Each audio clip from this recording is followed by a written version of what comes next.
Mesdames, Messieurs, bonjour. Ravi de vous retrouver pour cette nouvelle édition du JT Cultures et Marchés. Nous commencerons cette émission en nous intéressant au faible volume de blé français disponible à l'export. Nous évoquerons ensuite les récents épisodes de pluie en Argentine avant d'étudier l'impact de la faible demande chinoise. Et enfin, nous ferons un focus sur la production de blé en Australie. La récolte française de blé a été, on le sait, fortement affectée par l'excès de pluie. La production hexagonale est ainsi en baisse de près de 10 millions de tonnes par rapport à l'an passé, à hauteur de seulement 25,2 millions de tonnes, soit le niveau le plus faible depuis 1983. Pas étonnant donc que les disponibilités à l'export soient très limitées en 2024, autour de 4,1 millions de tonnes et en baisse de 60% par rapport aux dernières années. Alors notre blé est aujourd'hui très peu proposé à l'export, ce qui lui laisse une légère prime par rapport aux origines mer Noire.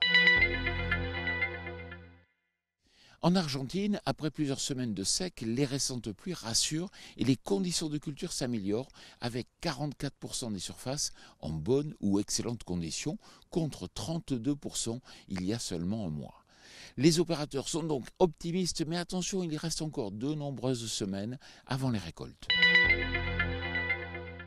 Depuis 2020, la demande chinoise de céréales et d'oléagineux s'est fortement accélérée et a permis de reconstituer les stocks du pays. Mais désormais, la politique d'importation chinoise crée des turbulences sur les marchés. Ainsi, la semaine dernière, le gouvernement chinois a demandé aux sociétés importatrices d'orge et de sorgho de ralentir leurs achats. Plus récemment, la Chine a menacé de suspendre les importations de canola en provenance du Canada. Et cela a provoqué une forte correction du marché du canola canadien, entraînant dans son sillage le colza européen.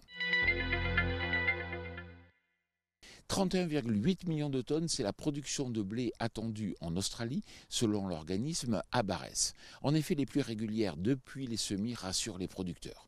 Si cette production se confirme, il s'agit d'une hausse de production de l'ordre de 23% par rapport à l'an passé. Mais attention, la période de risque climatique est encore devant nous. Cependant, ces bonnes perspectives limitent pour l'heure le potentiel de hausse du marché du blé.